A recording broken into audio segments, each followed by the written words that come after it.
2, 1. We are live. Hello, everyone. I'm Andrew Can, and I am joined with Vanessa. Hi, guys. I'm so excited to be here. I am so excited to have you on. As I kind of told you a little bit off air, you are one of the people that by far the TubeBuddy audience wanted to see the most. People have been so excited when we first announced that you'd be coming on that they are just very excited. We have a lot of questions, and this is going to be an interview style Q&A. So if you have questions for Vanessa, please be sure to ask in the chat with the hashtag question. I don't know which That's perfect. Actually, I think for you, it's that way. So you had it right. So Vanessa, in case anyone doesn't know who you are, how would you best describe yourself? I would describe myself first as a content creator, and this is like in order. So I would describe myself first as a content creator. The second thing is course creator, and then the third would be a coach. And I think that is very fair. And where would you say you've built your audience first? Like if you had to say you were focusing on building an audience, where do you think you built it first? Interestingly enough, I first built an audience on Instagram. So before I dove into talking about business and marketing and social media and coaching, I actually had an Instagram account. It's still the same account I have. I just archived everything. But I used to do makeup tutorials. Like I wanted to be that makeup baddie on Instagram and do these tutorials and stuff. And so I grew a little following there. And then I decided to make a pivot. And when I made that pivot, I also had quit my corporate job. And that's when I kind of started that YouTube channel. And my Instagram really helped me get like some initial traffic to my YouTube channel, just like my friends, my family, just people who were interested in what I had to do. But I would say the audience that I have today would have been built on YouTube primarily. But Instagram did play a role in helping me kind of get a little bit of traffic, just those first 10 views on So, you talked about how you built first on Instagram and then you have your YouTube. You recently crossed 250,000 subscribers, which, by the way, congratulations. Thanks. So the first question I have here is, when you were growing your YouTube channel, someone asked, how were you able to grow so quickly? What was your strategy? Yeah. So my strategy was, I didn't really have a strategy when I first started, to be honest with you. I just posted what I thought people would want to know about. And that turned out to be a best practice, I guess, that I wasn't even aware of. So now looking back, it's okay, I didn't do vlogs. I wasn't like day in Vanessa's life and this is all about Vanessa Lau and all that. I was already creating content that would help people.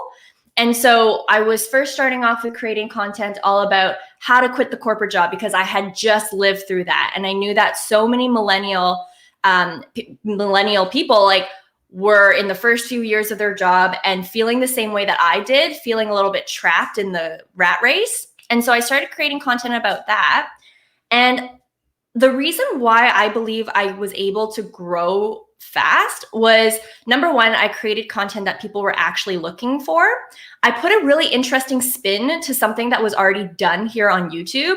So for example, my content was all about, a lot of the content that I saw was how to quit the 9 to 5, how to quit the 9 to 5, but it was never from a millennial's perspective.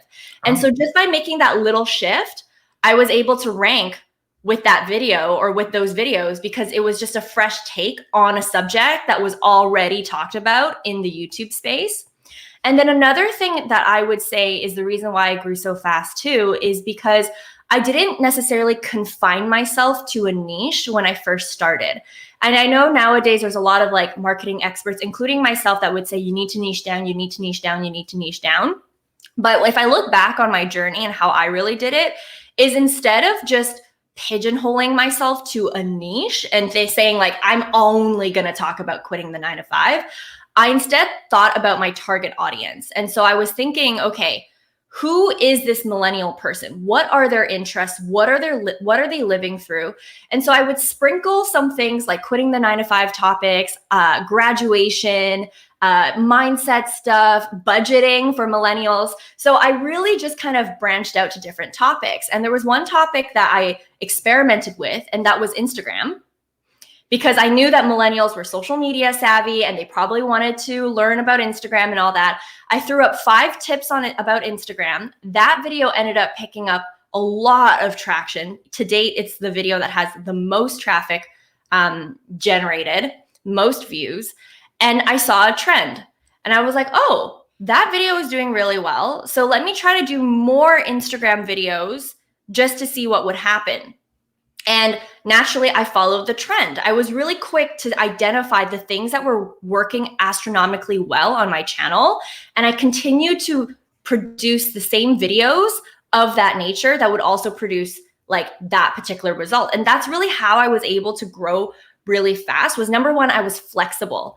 If I had just stuck to a niche and I didn't think about anything else, then I probably wouldn't have had that little flex to experiment with other different topics that would still suit that target audience of millennials. But it wasn't always quit the 9 to 5, quit the 9 to 5, quit the 9 to 5. I branched out to other things. And that allowed the algorithm to kind of tell me what would perform well. And then once I identified a video that was performing astronomically well, I then started to just follow the same video. And that's when I started to really niche down. So to kind of paint the picture for everyone, I started with just thinking about the target audience. The millennial who's like 20 to 25 years old, what are they interested in? Doesn't matter if it's budgeting, finances. I even had a video about like index funds, teaching people how to like invest their first few dollars into the stock market or whatever, because I knew as a millennial, people didn't know about that. Social media. And then out of all those categories, I saw what I liked to do, what performed really, really well.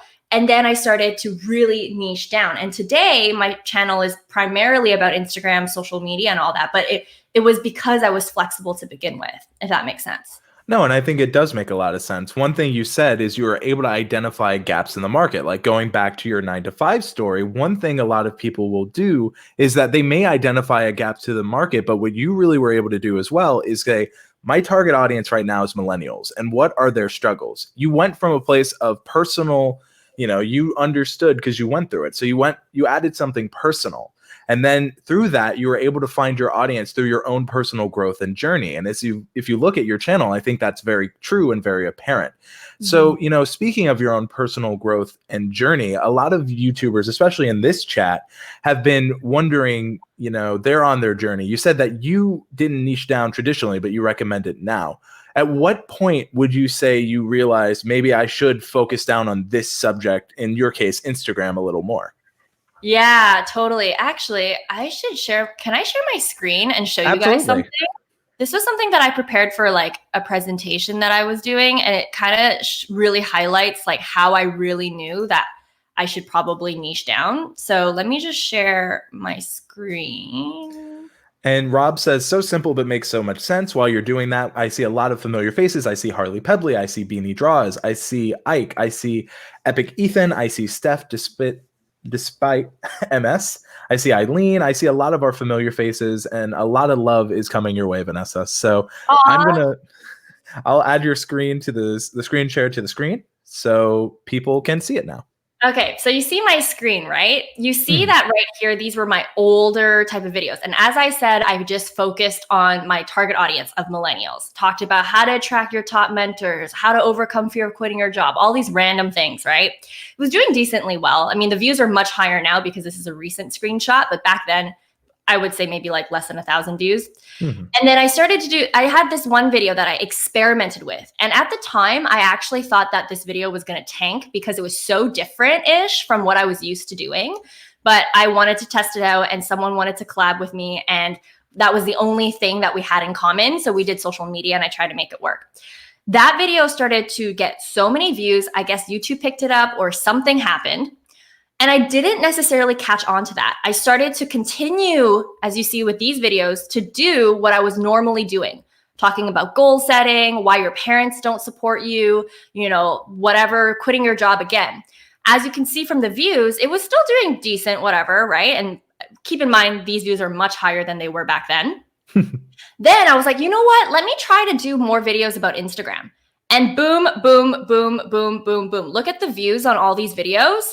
They started to do so much better than my old content. And it was so clear to me, as you can see from the differences, that I needed to niche down, because this is proof that this video got so much traffic from people who wanted to look for Instagram. When they go onto my channel and they see videos like these, they're like, oh, this is not what I'm really coming here for. But then once they start seeing videos that are related to that topic that they initially found me from, they're like, ah, this is what I'm looking for. I want to stick around and I want to subscribe. So just to kind of really highlight the differences right here, like you can't dispute this, just seeing how things have performed since this video. Absolutely. And I think the detail there is incredible, because one thing a lot of creators are so afraid of, especially when starting, is like they're trying to do so many things instead of looking at what the analytics is proving to work for them. Like you notice that Instagram started picking up. So you're like, well, it's still in what I want to do as a creator. So why don't I pivot? And I think a lot of people are afraid to pivot, right? So, this next question is kind of about pivoting, and it's like talking about older content, right? So they're asking, if I want to improve on a video that was already created by one creator, is it okay, or is it cheating that I would be creating a piece of content that's already created? So many people are afraid to create content that's already kind of out there that answers some of those questions. So like in the YouTube growth space, I can say that a lot of people answer these questions, but they come for how TubeBuddy can help. Do you find that true in your area, in section there, Vanessa? Yeah, absolutely. I think there's a difference between copying and like literally just ripping off someone else's video and being like, oh, this is mine. And that's happened to me before. But there's another difference between like taking another person's video as inspiration. It's like, oh, that's what's performing for this person. What's my spin on that? How can I make it different? And I'm always thinking about that. Like I see other people's videos and I'm like, oh, that title really performed well for them, or that topic really performed well for them. Sometimes I'll even go as far as not watching their video so that I don't get my judgment clouded and I don't end up copying everyone else. I just look at what's performing on the outside. I'm like, oh, that's an interesting subject. What would be my tips on that? And so that's how I've been really able to not necessarily be a copy carbon of everyone else and still perform using what I see from other people. And so if you're ever worried about that, maybe just experiment and not open that person's video. You already know it performs well. You can see the views, you can see the traction that person's getting and all of that. And then just kind of brainstorm what you would say. And then if you want it, you can then compare afterwards. But I think that just to protect your creativity, I think it's so important to have your own spin on things and really try to protect that so that it's not, because people see through that. Like viewers can see through that, especially if you're referencing the big players and you're like, oh, well, this person does this. So let me just take all their tips and call it my own. People can see that. Absolutely. And I think real recognizes real, right? Like people can understand when someone's being genuine and when someone's just kind of saying stuff parroting information, right? I think there's a huge difference. Yeah. So in kind of avoiding parroting, right? Like a lot of people say you should create a website. And this next question is website focused, right? This says that everyone says to create a website. Do you think that having a website has been helpful for you, Vanessa, in growing your YouTube channel and or business?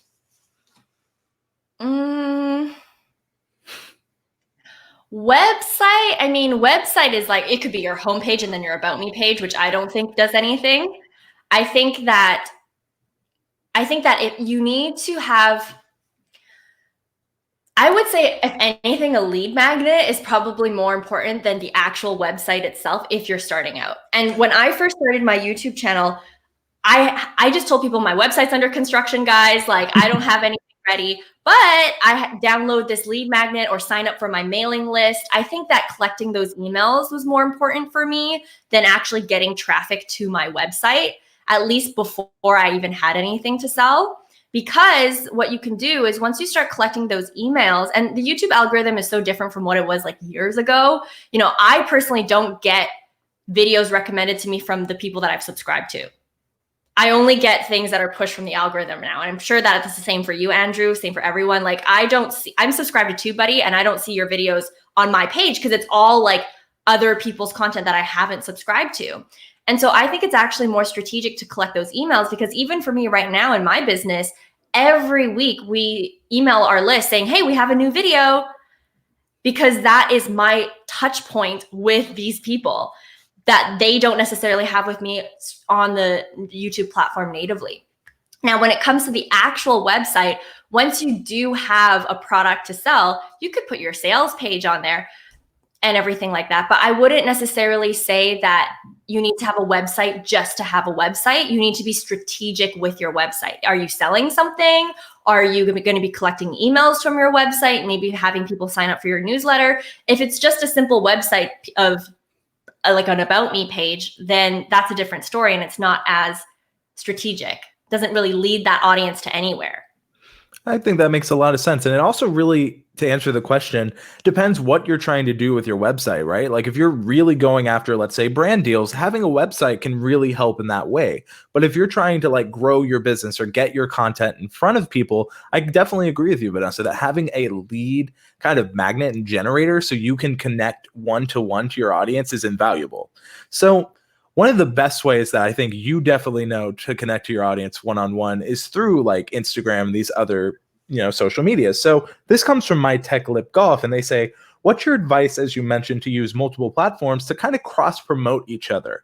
He says that I'm a one-person show trying to do it all. How have you been able to manage your focus on creating content for each platform, and how do you use them to work together?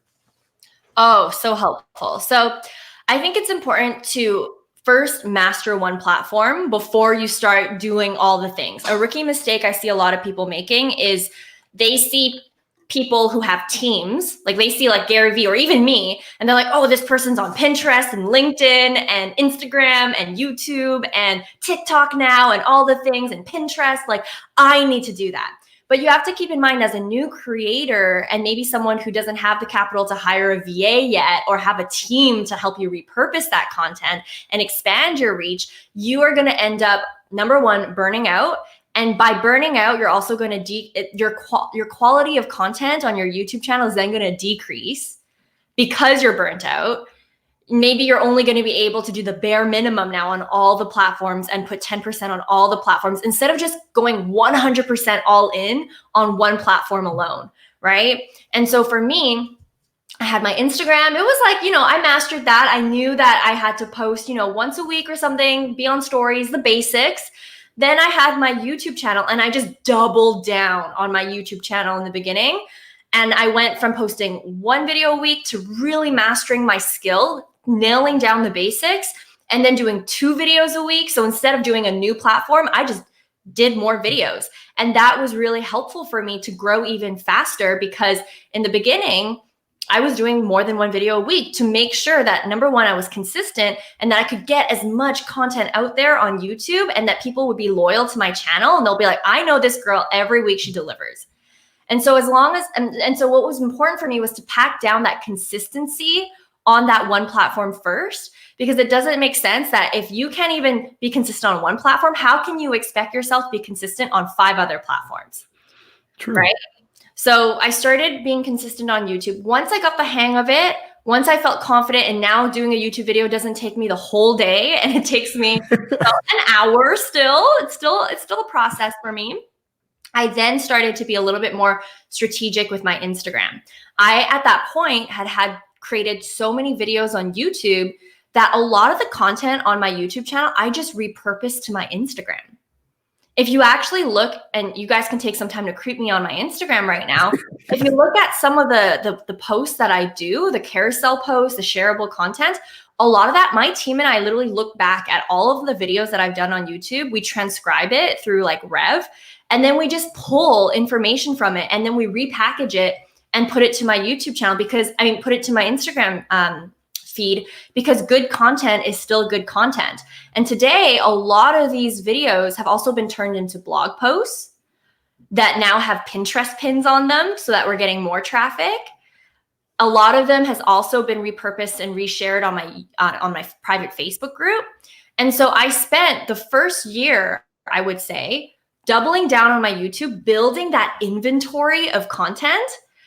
That was phase 1. And then phase 2 was then being on more platforms and taking content from my YouTube channel, rich media content that I could slice and dice. You could take copy from it. You could take the audio and turn it into an audiogram if you wanted. You could repurpose that and put it into a podcast if you wanted. There's so many different ways that you could slice and dice video content that can allow you and make it a lot easier for you to be on more platforms. But I would say that you need to build that inventory and that consistency on that one platform first before you start trying to do all the things and being an octopus and just really burning yourself out. Yeah. So I think just kind of like recap all that, there's so much useful information. First, if you want to creep on Vanessa, as she gave you permission to do, links to everything she's on is in the description. Go ahead and check her out. She is a fountain of information, and I highly recommend following her on everywhere you can. Second, you were talking about becoming a master of a platform and how important it is. I think so many people haven't even mastered YouTube yet, but they're just so willing to jump ship. And then they're like, it's not working on YouTube. I'll just try it here. And then they're spreading themselves too thin, kind of speaking of what you were saying. So we did get one question while you were explaining everything. Someone was asking, what is a VA? Could you go ahead and quickly explain that while I finish the recap? Yes. VA is virtual assistant. So let's say maybe you're monetized on YouTube and you can use that extra money to pay someone $10, $15, $20 an hour to help you with certain tasks, get stuff off your plate. Or let's say you're on YouTube and you ended up making money through selling courses or through coaching or through services or however you want to monetize your YouTube channel, or the extra affiliate money that you're making, brand deal money that you're making, whatever. A lot of times people can hire a helper, someone to help you with maybe video editing, graphic creation, copywriting, or admin tasks, organizing your inbox, really simple tasks like that. So you as the creator, you can stay as the creator. So for me, in the beginning, I was editing my own videos. I was doing everything myself, one woman show. But as I started getting monetized, as I started earning income from YouTube, I then hired a video editor, which took so much off my plate for me personally, that allowed me to free up more time to focus on creating on other platforms, right? And so when you first start, it's gonna be a lot of work for the first year. I mean, the first I guess half a year, or maybe 7 months. Actually a year. For a whole year, I was just a one-woman show. And then eventually, as I got more traction, and as I personally also realized this is what I wanted to invest my time in, that's when I started to really start outsourcing and taking more stuff off my plate. And I think that's smart. I think so many creators, and I was guilty of this, like this year at TubeBuddy, we hired an editor, right? Because for forever, I was doing everything. So every TubeBuddy video up until that point, you saw I had touched every step of the way, right? So I think that being one as a creator, as you said, once you really start, finding your audience, start building it. One thing I would say you should really keep in mind is that it usually is more than just one person. Here at TubeBuddy, we have a team, right? And I think a lot of people think, oh no, it's just that person. But if you look at, as you said, Gary Vee has a huge team. You mentioned you have a team. And I think a VA, to what you were saying, a virtual assistant, is a great first addition if you're trying to dip your toes in the water on kind of what a team can do for you, right? Yeah, totally. So I also want to add too, Andrew, that yes.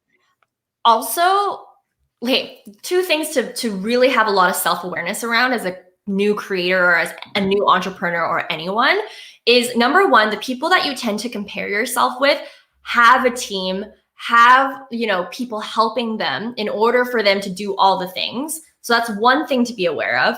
But the second thing that you need to be aware of is that also shouldn't discourage you from starting and working on your channel and working on your business. I also see a lot of people use that as an excuse, so easy for this person to do it. They have a team. There's no chance that I'm ever gonna get to that level, or, oh, it's so not fair, blah, blah, blah, blah. And then they choose to just stop doing everything because they're resentful of the fact that they don't have a team or that they don't have support, but they don't remember that everyone starts at zero. And if you're stopping yourself because you're comparing your level 0 with someone else's level 50, that it just doesn't make sense. That's called self-sabotage, basically. So you need to make the decision of, are you going to let that discourage you? Or are you going to let that motivate you to work on your channel, perfect your craft, really knock down the basics to when you can get to the level where you can outsource, get more support, expand, have some breathing space. But just know that it is a part of the process to work on your channel. Well, I also think we're a part, like, people may not see it this way, but YouTube is video creation, and in traditional video creation, there's teams, right? So don't be afraid of that aspect of the journey, right? I feel like so many people are like, I haven't hit this, or they get so bogged down. But, speaking of journeys, people wanted to know, when you started on Instagram, what was that journey like to teach YouTube, like teach Instagram on YouTube? Was it more difficult per se, or was it easier for you? Someone asked, you started Instagram and then it did very well, but was there ever doubt on switching to the Instagram over just kind of the stuff you were doing, like the 9 to 5? So they wanted to know, did you ever have doubt that it would work?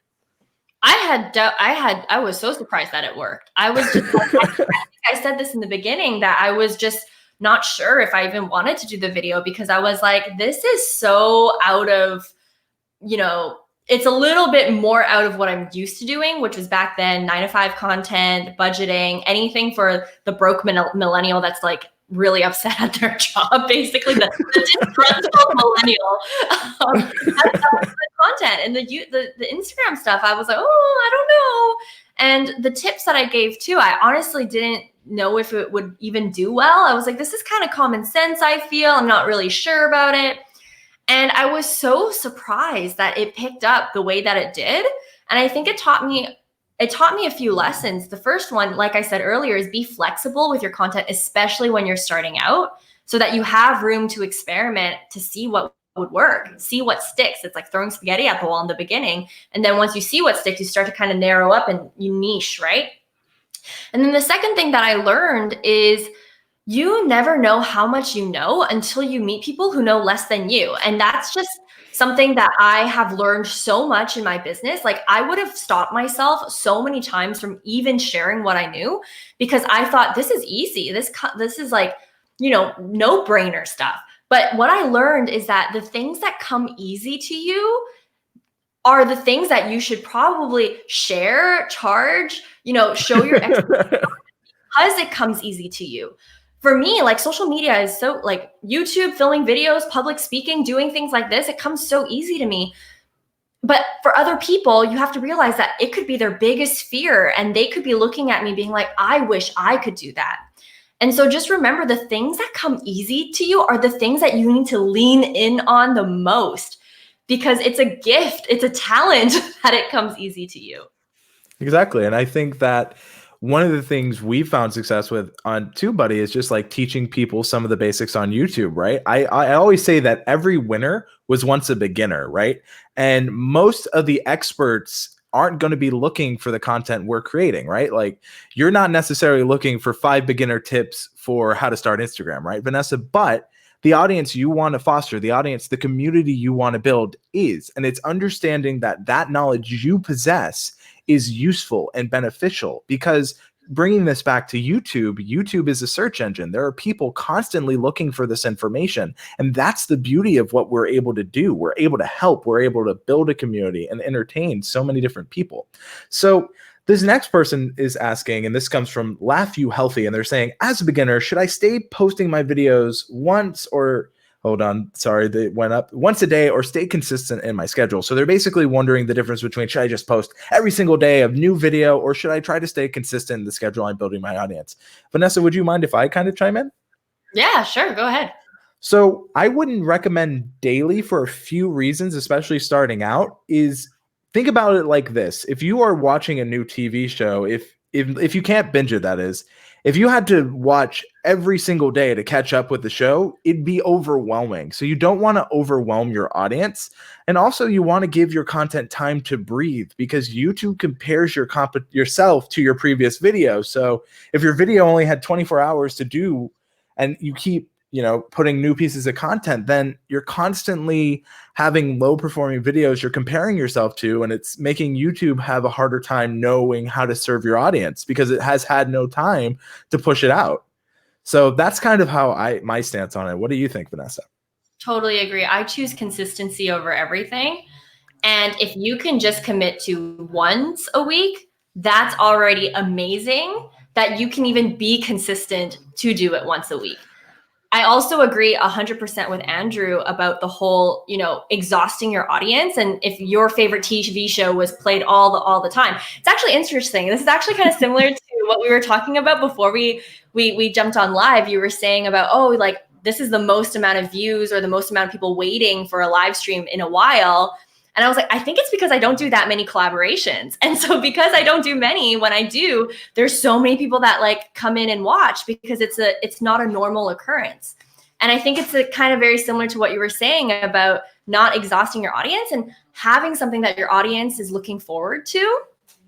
It's very similar to my advice when it comes to Instagram, let's say.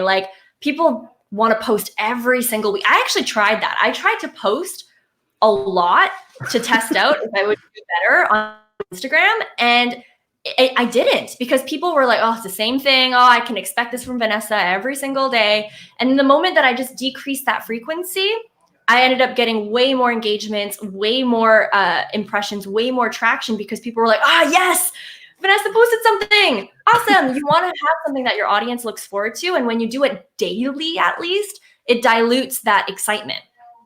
I agree. And I think there's that. It's kind of like when you have a relationship with your audience, right? It's like any relationship. You don't want to smother them. And you want to give them chances to miss you. So we have the chat is going crazy because they're curious about your cat. So I know.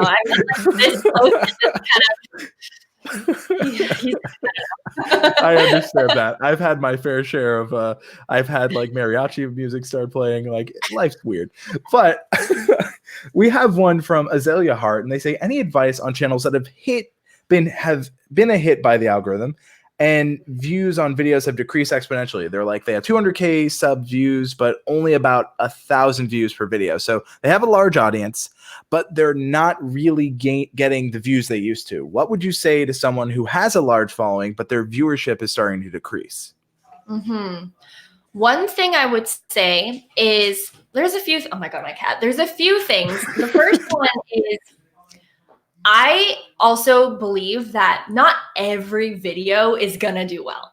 Okay, that's one thing. Even if you have a big audience, I think that was also something that I had to overcome too, mindset wise. It's oh my gosh, I have 100K followers or subscribers now. That must mean every video of mine is gonna go viral. Or even when I had that one video take off, I was like, oh, now every video is gonna take off the same way that it did. And even if you look at my channel, there's some videos that do really well and then some videos that just don't. That doesn't mean I'm a bad content creator. It doesn't have to make it mean anything. It just is. And I just continue to create until there's one video that, people are liking.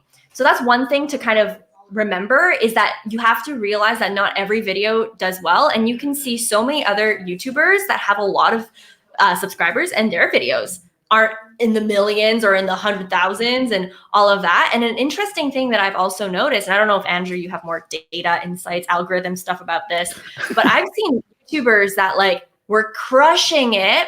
And then all of a sudden in 2020, 2019, their views just cut in half or cut into, 25% only of what they used to get.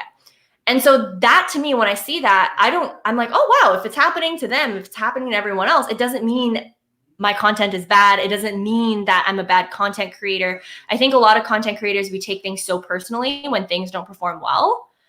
But the best thing that you can do, if you haven't done it already, and this is what I do, is I expand my platforms. If you're already at a level where you have the capacity to, for me, it takes a platform to grow a platform. And even for me to make sure that all my platforms are growing, I'm like, okay, I've got my YouTube now. I need to make sure that every week when I do a video, I promote it on my Instagram. I'm also, directing people to my YouTube channel on my Instagram, because very similar to what I said, the way that YouTube is set up now, you don't really see and you don't really get pushed the videos that you subscribe to, the channels that you subscribe to. And so your viewers are experiencing the same thing. They're probably not seeing your content on their actual homepage. And so what can you do to make sure that that's delivered to them? Can you do a weekly newsletter where you tell people, hey, I have a new video, send traffic that way? Could you start a Facebook group, which is what I have, and tell people, hey, I have a new I have a new YouTube video out. Can you do that on Instagram? So I can kind of walk you guys through what I do every time I have a new video. Every time I have a new video, these are the things that my team and I do to make sure that my video gets seen. The first thing is the community tab. I make sure that we leverage the community tab here on YouTube. For the longest time, I didn't even know the community tab existed on. Oh, it is so powerful. Well, like that's I was like, what is this? And I was like, what? I didn't know I could use that. A real example of that is I asked Vanessa to share the stream out on her community tab, right before we started. Yeah. So I've been starting to leverage the community tab. And the amazing thing that I noticed now, I'm not sure if it was like that before, but you can now schedule your community tabs, which that is very new. And I'm so happy for that. I know. I used to miss it all the time because I upload like Sundays at 9 a.m. and I'm not a morning person. So I'm like, oh, community tab, go back to sleep. And then I'll like engage later. But oh my God, my webcam. No worries. My webcam, I need to change my webcam. But anyways, yeah, the community tab is what I leverage. So when my video comes out, I schedule the community tab for maybe like 15, 30 minutes later to just push the video once more. We do a newsletter. So we actually email our list of people saying, hey, we have a new resource for you. This is what it's all about, blah, blah, blah, click here. And what we do with that though, is in our newsletter, and this is more like the strategy stuff. So I think you guys will appreciate it. But what we do is in the newsletter, instead of hyperlinking it directly to the YouTube video, we actually hyperlink it to our blog. So we actually have a blog post where we put our YouTube video in so that we're getting traffic to our website. So if you're ever someone who wants to do Facebook ads or paid advertising, or maybe you have a Facebook pixel, this is a little bit more advanced stuff.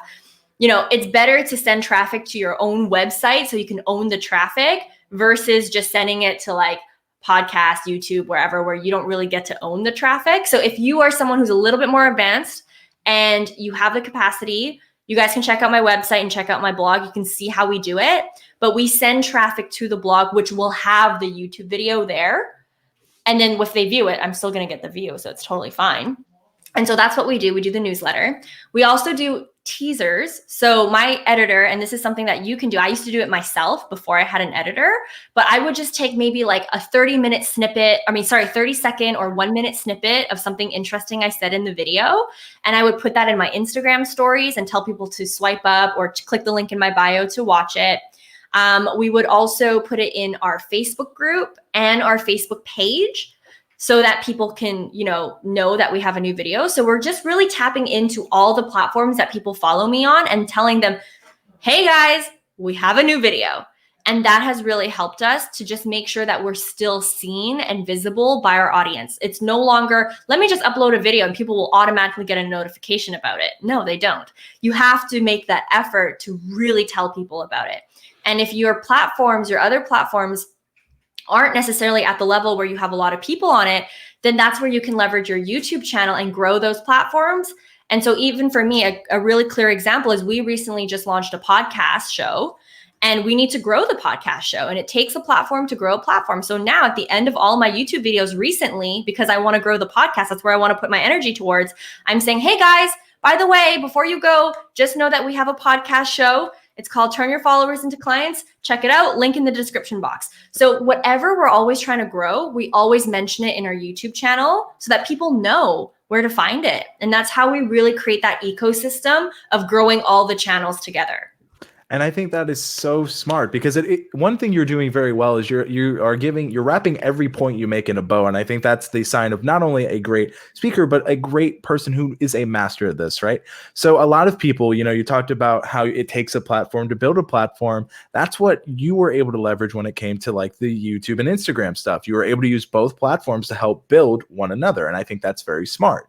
So this next question comes in, they're talking about they were wondering, they're on YouTube. They think they know it to a good degree. They have about 10,000 subscribers, and they're looking to go to Instagram. So I guess they're asking, have we built it enough to try to build the other platform, or when would you recommend trying to build the second platform off the first? Yeah, you should totally start building it. Even my first videos, I was just shouting out my Instagram. So I'd be like, hey, what's up, everyone? My name is Vanessa. Welcome to my channel. And there would literally be like a watermark of my Instagram handle. So people knew that I even had an Instagram and where to find me. So always start. Even if you look at my first two videos, I always have my Instagram handle either watermarked or popping out so that I'm already building that platform.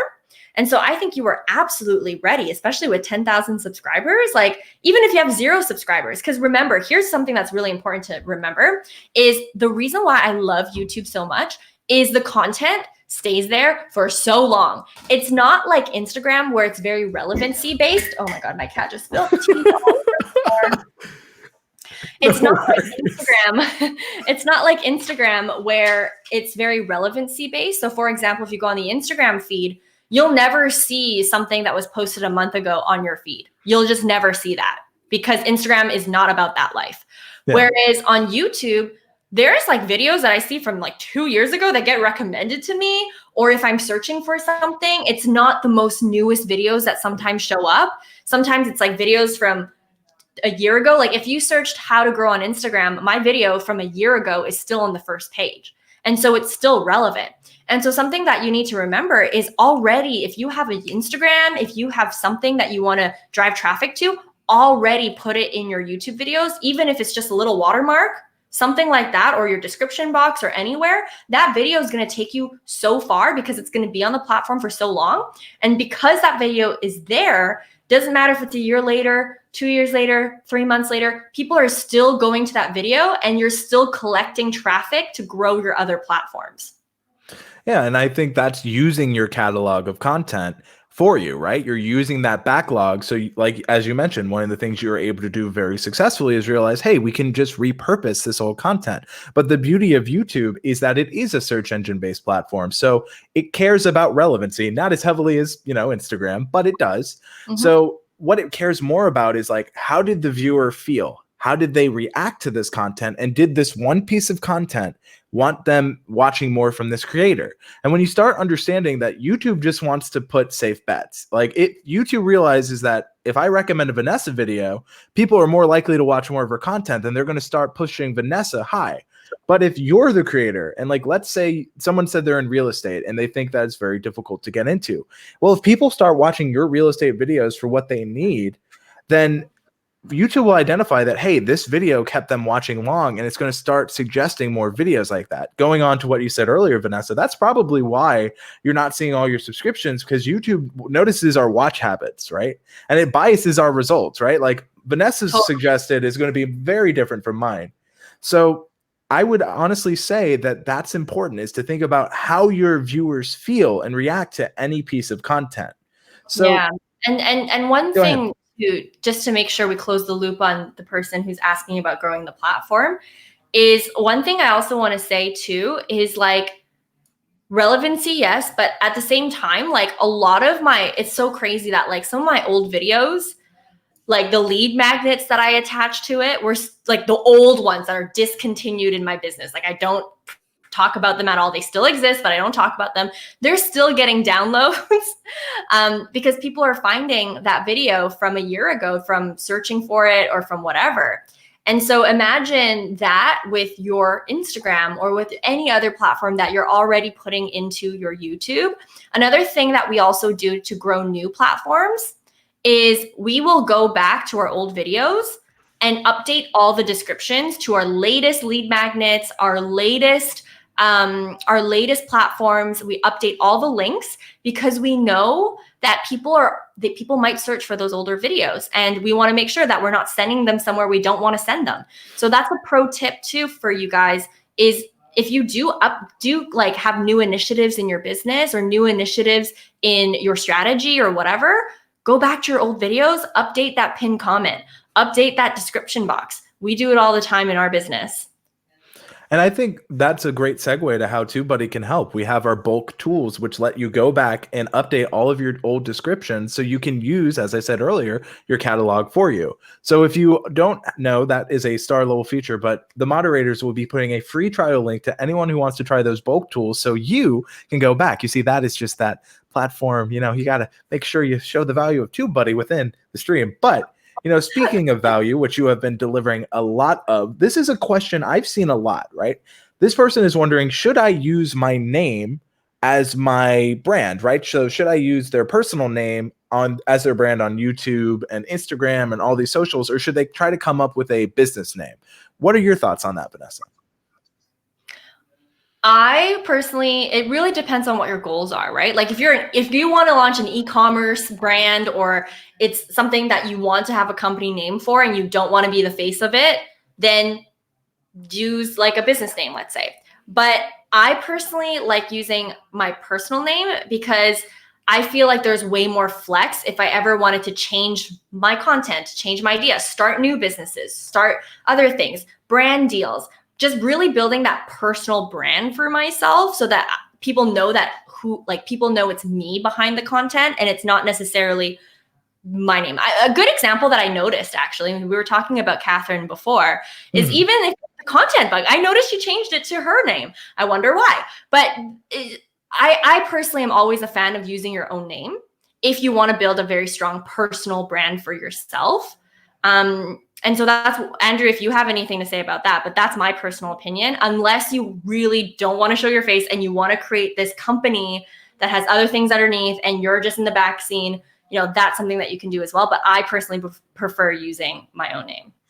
Well, I think that people know companies as brand, but personal is in that, right? So when you're using your name, you are your personal brand, right? Like TubeBuddy is a fantastic example, right? A lot of people know TubeBuddy as a company and it's a brand, but that is designed that way. It's a software of tools. So it was designed with that in mind. Most people know me as the face. That was never my intention, right? I didn't join TubeBuddy to be on the banner and stuff, but it happened through what I was interested in, right? So if you want to be the front runner, the presenter of your business or your brand, and that makes sense for you, I say use your personal name, or maybe you use a stage name. Some people do that.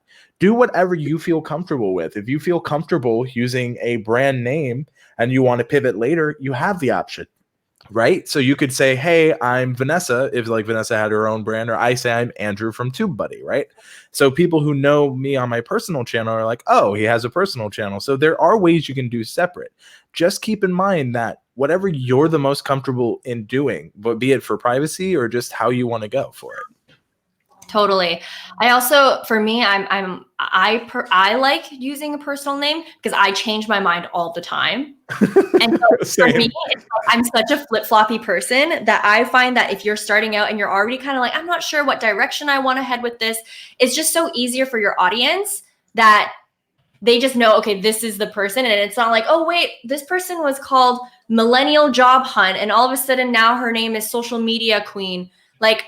I'm confused about that. Whereas I find that when you use your own personal brand, there's just so much more flexibility to pivot, to change. And so that's kind of why I stuck to my personal brand, and I don't regret that decision.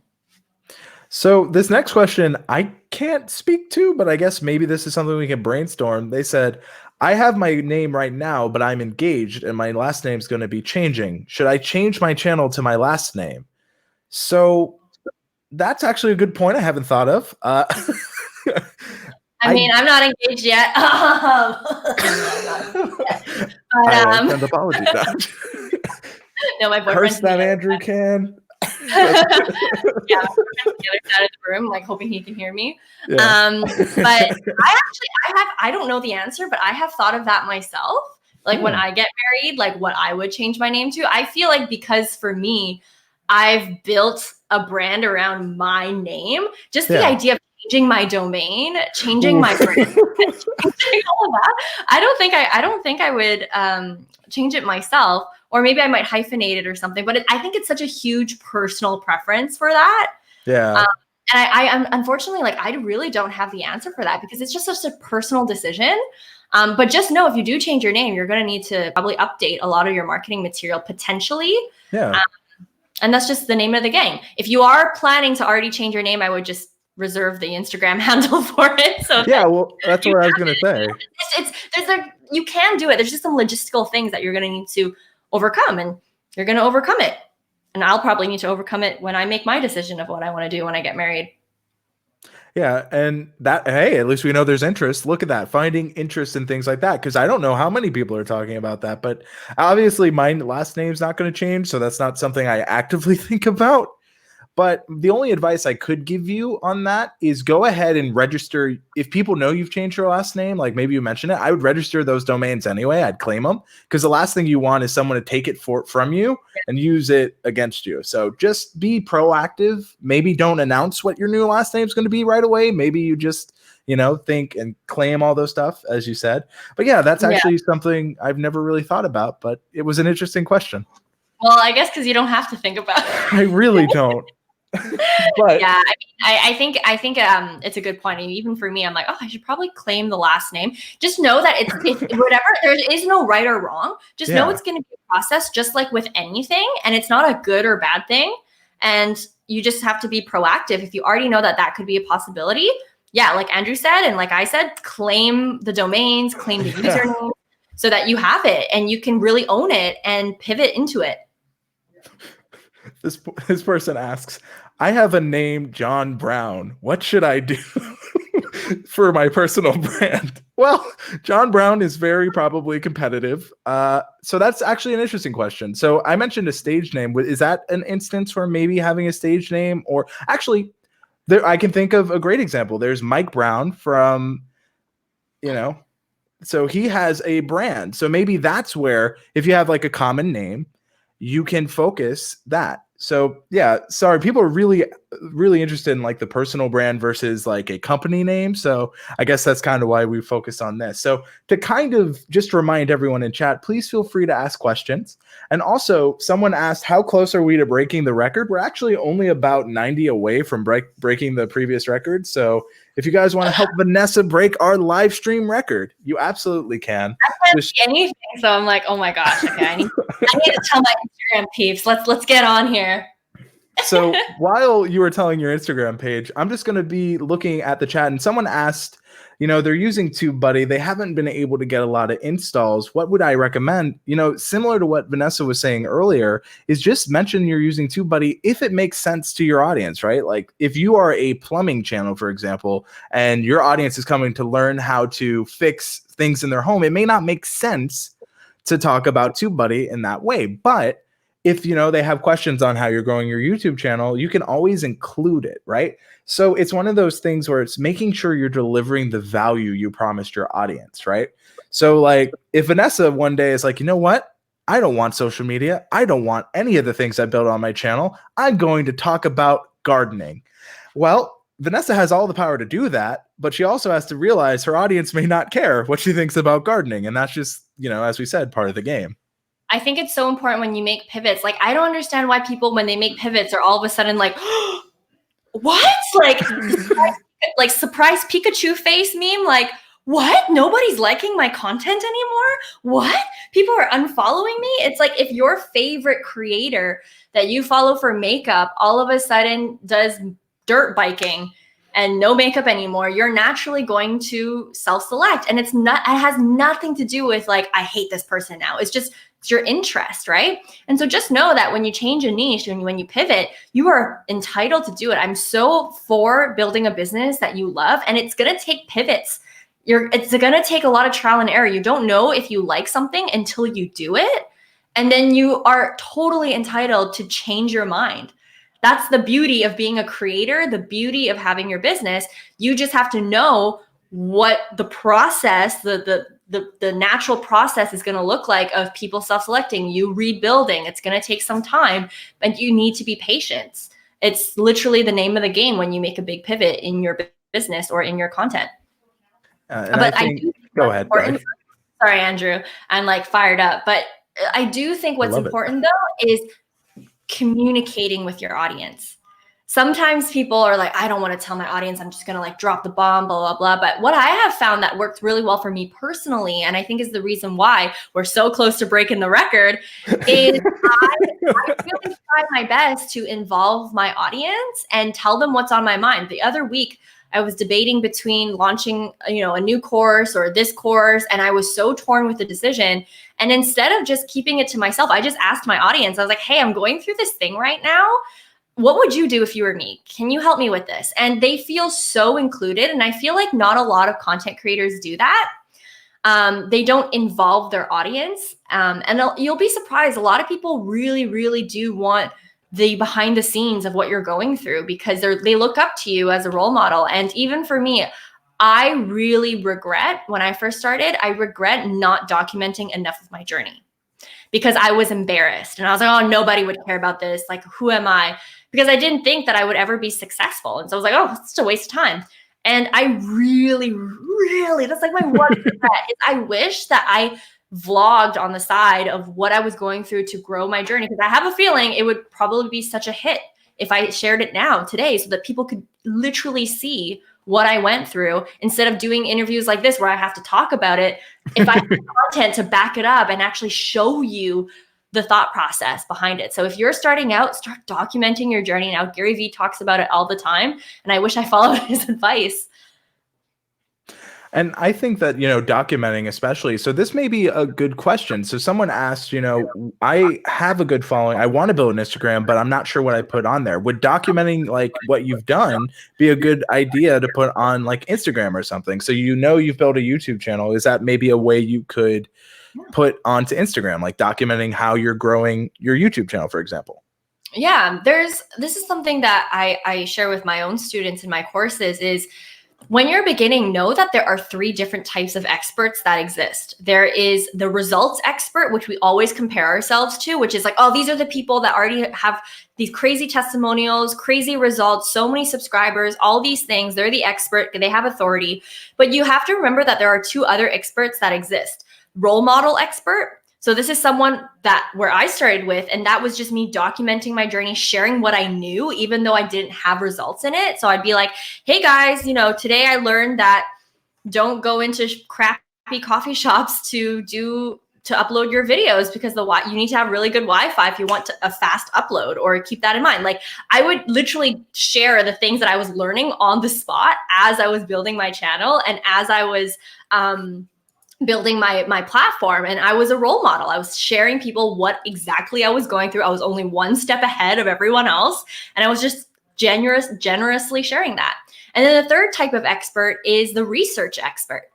This is the person that maybe you don't have the results yet. Maybe you don't have a lot of experience yourself yet, but you are taking the research that you've taken. So for example, Andrew, right now, you could technically be considered the research expert because you're inviting people like me who maybe have had the experience and whatever. And now you're seen as the expert too, because you're bridging the gap and you're giving your audience at TubeBuddy access to content creators like me, even though you haven't lived my experience or whatnot, right?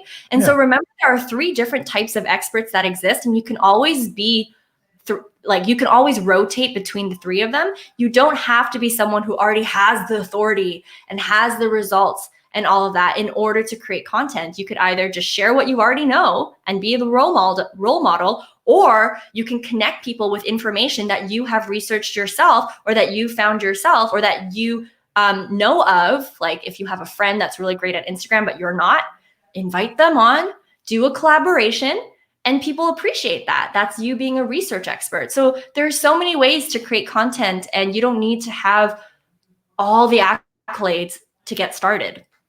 Absolutely. And I think that is so important that like you're giving yourself to be vulnerable, to learn. And that actually usually resonates more with an audience too, because no one is perfect. And when you can remind people, hey, I'm learning just like you, and I'm not ashamed to admit it. Like I will admit fully, Vanessa knows way more about Instagram than I do, but in researching and being prepared to have her on, I learned a lot on what I can do for my own personal Instagram, right? And it's within learning from one another where I really think that deep connection can come, because I have a whole new admiration and respect for Vanessa. I already had a lot, but it's like you really, when you see someone's journey, when you really understand it, you start going, oh, and you start seeing what they're doing. Like Vanessa's been dropping a lot of hints that if you've been really paying attention, they all come beautifully together. And I think that's so important. It's using all of these things together to help you instead of trying to focus on them, splitting your focus and ultimately hurting you in the end. So someone asked, and I think, oh, sorry, Vanessa. Oh, no, I think what I was going to say was, I wish I could illustrate this, but just know that it's a process. You know, like right now, it's very similar to what I was saying earlier, tying it back together. Like so many of you guys compare your level 0 to someone else's level 10, or your phase 1 to someone else's phase 3. Like I would say I'm at like phase 3 of my journey right now. But my phase 3 looks so different than when I was in phase 1. Phase 1 was me just grinding it out, pumping videos, sticking to YouTube, you know, doing all that, not being on all these platforms, not having a team. That was my phase 1. And you all will go through that phase 1. Then you'll head over to phase 2. It's like unlocking new levels. And so that's why it's so important just to remind yourself of that all the experts that TubeBuddy brings on, let's say, we're all in our phase 3 and we're all still trying to grow too. And you have to recognize that you will get there, but you need to start with phase 1 first. Yeah, you got to walk before you run. So you got to start with that fun phase 1. We all went through phase 1. I don't think anyone was like, yes, I'm a beginner when they want to get where they want to go, but it's an important step, right? Like it's being honest and it's being realistic in your expectation. I see this all the time, especially when people try to go after like these huge high level topic videos where they haven't earned the authority. And on TubeBuddy, we have some videos that can really help you understand how search works and things like that. But I want to talk about videos, right? Because this question is actually super interesting. And they said, is it a good idea for me to just re-upload my YouTube videos to Instagram TV, or should I create custom content for Instagram TV? It really depends on like what the goal is for you. Do you want to build an audience on Instagram TV that's like super loyal and all of that stuff? And do you want to be like the Instagram TV queen or king and like you totally dominate in that area? In that case, it's worth it to create unique content so that you could really truly build that authority there. But if you're only using IGTV as an avenue to grow other things, and it's not necessarily a primary platform for you, so there's such things as your primary platforms, your secondary platforms, and then your your third-rate platforms. I don't know anything past secondary, but primary, secondary, and the third level platforms. If it's a primary platform for you, then absolutely create unique content, build your authority in that. But if it's like your secondary or third-rate platform, then I would just repurpose the content. The one thing though that I would do is I would span it out. So what we do is we repurpose our content that happened maybe months ago. So we're repurposing old content so that our Instagram audience, to them, they're like, oh, this seems new, because it's not something that they just saw on YouTube, because that's when you start diluting your content. And for us, we masterfully kind of time it. We don't, it's not super that strategic, but we look at our old content and then we put it up in our Instagram platforms so that to our audience on Instagram, it's like, oh, this is a really great refresher, or oh, I totally forgot about this video. So it still looks exciting and it still looks new, versus I just released a video and I'm gonna just spread my seeds everywhere. Other than actually promoting it. So if you're really truly trying to build up that content on Instagram, really you can use your old content as well to appeal to your audience, instead of always only just here's the latest thing and I'm launching it all at the same time and all of that. So it's really helpful when you do space that out. Well, and I think that was a beautiful like analogy, and like you don't want to just like here I am, because like a dandelion when it is blown just creates more weeds, right? And you don't want to ever see your content as weeds. You want it to be the precious flower it is. I don't know why I'm in a gardening kick, but that's where we are. So I would say that I love that advice, especially when it comes to, you know, being smart about when you release it, right? Like you have a lot of content. And another thing I'd say, and I'm pretty sure this is the same on Instagram, not every single viewer you have has seen every single piece of content you've created. So yes, if a viewer has seen the content already, well, all right, here it is again. But if it's someone new, that's really the important factor, is you never know who has and hasn't seen your content. Totally. Absolutely. People are saying you are a queen of Instagram, as I am looking for more questions. We are getting a lot of kind words. So here's a great question. Would you engage only on one of your content platforms, or how do you figure out how to engage on multiple platforms? How do you spend your time on focusing on engagement? Yeah. So I think it's important to engage everywhere because there's people who follow you on different platforms for certain reasons. And I also believe that each platform, at least in my business, serve a different purpose.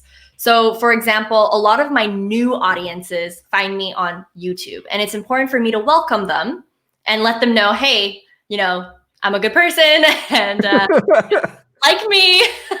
You know what I mean? It's just like, it's somewhat, most people find me first on YouTube because of search, because of all those capabilities. And that's why it's important for me to engage on YouTube. Whereas on my Instagram, let's say, these are people who have already found me on YouTube and they want to learn more about me. They want to get to know me a little bit better on Instagram. And so Instagram for me is more about building that relationship further and creating loyalty. And so YouTube, fresh people all the time, important to engage with them. But Instagram also really important because that's when it's at the nurturing stage. It's how people are then going to become loyal. And so that every video you drop, they're like, oh my God, I can't wait. Every time I drop a video, I get people DMing me privately being like, Vanessa, I loved your new video today. Thank you so much for this. I can't wait. And I'll be like, oh, what did you think of the video? I'm like, oh, I thought about this, blah, blah, blah. I'm like, oh, do you have any ideas that you have for me for my next video? It's more organic of a conversation that I find versus on YouTube. So I can kind of differentiate the two ways that I see YouTube and Instagram. I see YouTube as a really great way to, build engagement and all of that and kind of interact with people because that's important. But I find that YouTube doesn't allow you to get as deep as you could with Instagram. Instagram, I could send you a video message of me talking to you. I could send you a voice note. I could show you the behind the scenes. I don't think the stories function on YouTube is there yet compared to Instagram, let's say. I can direct message you and it's really easy to do that. There's blog form content, there's photo form content, video form content, so many of that stuff. And it allows you to really go so much deeper with your audience on Instagram than you could on YouTube. And that's why it's still important for me to engage on both platforms. So would you say that maybe a way to look at it is like YouTube is a great entryway, right? Like it's a doorway for people to come in, where, as you said, that Instagram is where you can really build that tight-knit community. You mentioned you had a Facebook group, so maybe that could also work in that way. It just kind of depends the platform and how you plan to use it, right? Yep, totally. Instagram and Facebook, tight-knit. Facebook, especially if it's a private group, those are the people who are truly like, I like you. Like, I'm willing to be in this private Facebook group with you, learn from you, get to know the other people in the community that are learning from you. That's Facebook. Instagram is more of know me as a person, know me as Vanessa Lau. Yeah. And let's build a relationship together. Because on YouTube, a lot of people are there because they're so solution oriented. That's why they're on YouTube, is they're looking for a solution to their problem. And so for me, it's hard for me on a video to say, oh, hey guys, this is what I did yesterday. Meet my cat Jumba. This is my favorite water bottle that I'm using. They would be like, okay, get to the point. Like, tell me how I can solve my problem. There's a lot of urgency to solve problems on YouTube.